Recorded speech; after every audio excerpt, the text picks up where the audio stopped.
China's winter isn't just about cold weather, it's a freeze in confidence.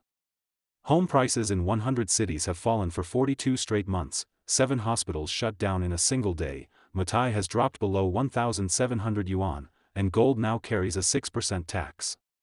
Real estate, healthcare, premium liquor, gold, sectors once seen as the safest, are falling across the board. And the handwritten slogans plastered on city walls are the cries of the silent, "I'm not asking to rise up, just to survive." This isn't only an economic crisis, it's an era falling quiet. Don't miss the next drop, subscribe and hit the bell. Can you imagine it? In China, even hospitals are closing, Moutai is collapsing, gold is being taxed, and housing has fallen for 3.5 years. This isn't alarmism, it's today's reality. 7 private hospitals close every day, 100 pharmacies shut down daily. In the top 100 cities, housing prices have fallen for 42 consecutive months. Feitian Moutai has dropped below 1,700 yuan, Wuliangye's net profit has plunged by 60%. And Beijing has even set its sights on gold, slapping a 6% tax on it. Everything that looked safe is losing ground. The web is censored, but people's hearts are turning over. Handwritten posters are appearing again and again, on overpasses, in tunnels, on utility poles. A few words go up, quickly torn down, only to reappear the next day. Some say this isn't stability maintenance, it's the maintenance of silence. On the other side of silence, something is exploding.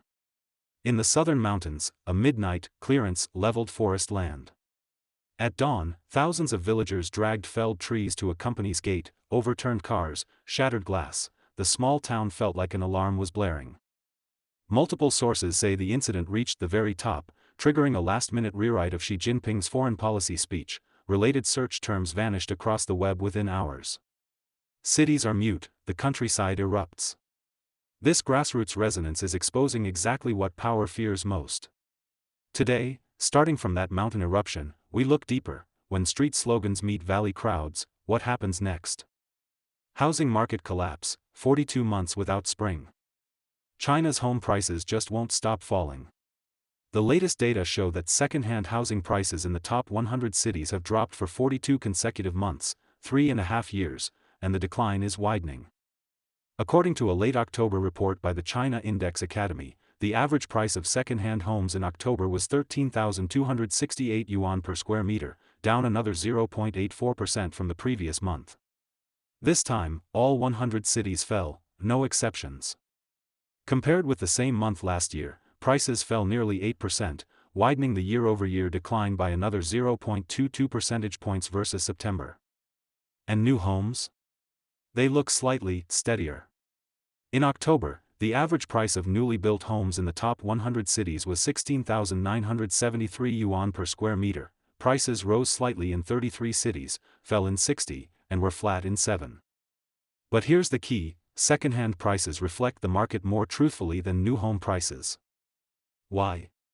Because new home prices are shaped by land transfer fees, government subsidies, and developer strategies. They may look supported but don't necessarily reflect real demand. Second-hand deals are buyer-to-seller directly, pricing is the most immediate market signal. Meanwhile, the rental market isn't doing well either. In 50 cities, average rent is near 35 yuan per square meter, down nearly 0.5% month-over-month and almost 4% year-over-year. Overall, rents are down, purchases are down, the entire property market is cooling. As we enter Q4, this year's numbers versus last year's look even worse. Both new home and second-hand sales dropped significantly in October, and year-end pressure is likely to intensify. With home prices in 100 cities falling for 42 months, how do you see the trend? Is this a bottom-fishing opportunity, or a signal to get out?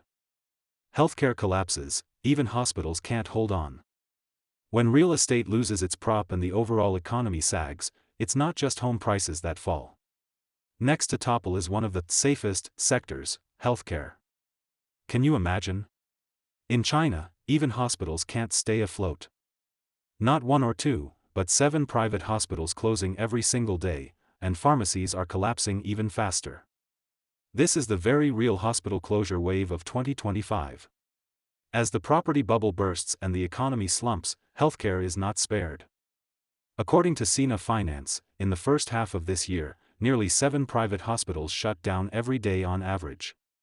By June alone, 1,247 private hospitals had ceased operations nationwide. The closure rate surged from 7.2% in 2023 to nearly 20% in 2024.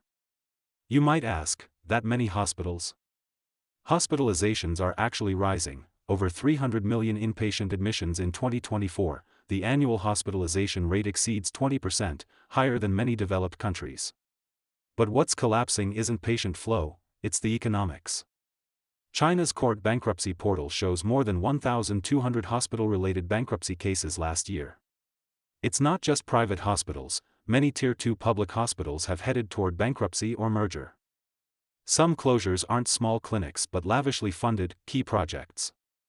The 2 billion yuan Luxinan Hospital, once touted to serve 50 million people across Shandong, Hebei, and Hunan, officially went bankrupt in 2025, leaving 1.26 billion yuan in debt and 600 employees with 8 months of unpaid wages. Even one of the nation's top 100 hospitals, the Wuhan Obstetrics and Gynecology Hospital, announced closure early this year. Across Jiangxi, Hunan, Xinjiang, and more, medical staff have hoisted banners to demand back pay, heart-wrenching scenes. Over 100 pharmacies a day are closing on average. Since 2024, more than 100 pharmacies have closed daily, totaling over 40,000 for the year. Projections for 2025 run as high as 60,000 to 100,000 closures. Netizens say it bluntly, the once cash cow dental clinics are folding. Medicine is unaffordable, foreign drugs are pricey, domestic ones cheaper but less effective. A sector once considered bulletproof is now a prime casualty of the downturn. Company failures, rising unemployment, collapsing household consumption, and a thin medical insurance safety net are knocking out hospitals and pharmacies one after another. Experts estimate this healthcare winter could last 3 years or more. Most distressing of all, the healthcare system's collapse deprives ordinary people, especially the elderly and those at the grassroots, of basic access to care, risking a humanitarian crisis. Moutai no longer shines, prices in freefall. If hospitals can't stay open, it means even essential demand is faltering. Next comes a symbol of face and power, Moutai, now buckling. Feitian Moutai has fallen below 1,700 yuan. Once the ceiling of China's liquor world, it's now at levels where distributors are dumping inventory and consumers are waiting on the sidelines. A snowballing crash in Moutai is slamming the entire baijiu industry, dragging Wuliangye into the storm. On October 28, the wholesale price of Feitian Moutai fell below 1,700 yuan for the first time. Some e-commerce platforms even showed 1,640 yuan. Worse, the 1,000 yuan Moutai, the 1935 series, plunged from 1,800 to the 600s, below ex-factory cost. Every bottle sold loses distributors 200 yuan. A Jinan distributor says Moutai is now a different price every day, and no one dares buy back stock. Another distributor joked bitterly, a loose flour Feitian that was over 10,000 yuan last year has now lost the 10,000, only a trailing zero remains. Some lament, buy in the morning, you're down by the afternoon. It's fallen for a full week. At this rate, 1,499 isn't far. Moutai's collapse mirrors the emptying of power's banquet tables. One blogger nailed it, Moutai's price is tightly linked to real estate. When Moutai topped 3,000 yuan in 2016, housing was soaring. Developers, contractors, project bosses, banquets and gifting never lacked Moutai. But since Evergrande's 2021 blow-up and delisting in 2024, the core shockwave spread outward, finally hitting baijiu. The contraction in Moutai consumption reveals another truth: it's not that young people don't drink, it's that fewer people can afford Moutai. Distributors once waited for customers to knock. Now they beg, can you help me move a few cases? Roughly 90% of Moutai inventory is stuck with distributors, the distillery's own stock is also piling up. Even more striking, after a leadership change, Moutai switched strategies, from control volume, support price, to boost volume, grab corporate clients, cutting Feitian subscription price from 1,499 to 1,196, an immediate 300 yuan chop. Translation: Moutai is now competing directly with its distributors. And Wuliangye may be worse off. In Q3, Wuliangye's net profit plunged over 65%, rolling back to 2018 levels. Offline sales are losing over 100 yuan per bottle. E-commerce, 100 billion yuan subsidies, pushed prices to 789 yuan per bottle. Distributors can't compete. Of 20 Baijiu stocks on the A-share market this year, 18 saw Q1, Q3 performance decline. Some regional brands fell over 90%. For distributors, this isn't just a price drop, it's the high-end Baijiu market losing its pillars. Business banquets have slumped, gift-giving culture has cooled, consumers are counting every yuan. The share of mid to high-end Baijiu used in business settings has dropped from 60% last year to 45% this year. Those who once pumped Moutai with real estate and project riches have vanished with the housing downturn. As property cools, liquor chills. It's a microcosm of China's broader decline. Gold taxed, even the safe haven gets harvested. As high-end liquor collapses, Beijing has quietly moved on another store of value faith, gold. Gold in China is no longer tax-free. Beijing has finally done it, ending the 20-plus-year policy allowing VAT deductions on gold. The change will hit retail and investment markets directly. For ordinary consumers, it means gold bars and jewelry just got more expensive. On November 1st, the Ministry of Finance announced that, starting immediately, sales of gold products purchased from the Shanghai Gold Exchange can no longer deduct VAT. This includes high-purity investment bars and ingots, central bank bullion coins, as well as non-investment uses like jewelry and industrial gold. What's the tax? They've slapped on a 6% VAT, squeezing retailers' margins outright. Industry estimates suggest scrapping deductions will raise the effective tax burden on investment gold by 0.5 to 1%, and push jewelry's burden up by 5 to 6%. Over a year, Beijing could rake in an additional 50 billion yuan, with consumers and retailers footing the bill. Analysts say retailers now face a fork, either raise prices or bleed losses. Why end the deduction? It signals growing fiscal stress. With real estate slumping, growth weak, local debts heavy, fiscal gaps are widening. Beijing is hunting new revenue, even traditional safe havens like gold aren't spared.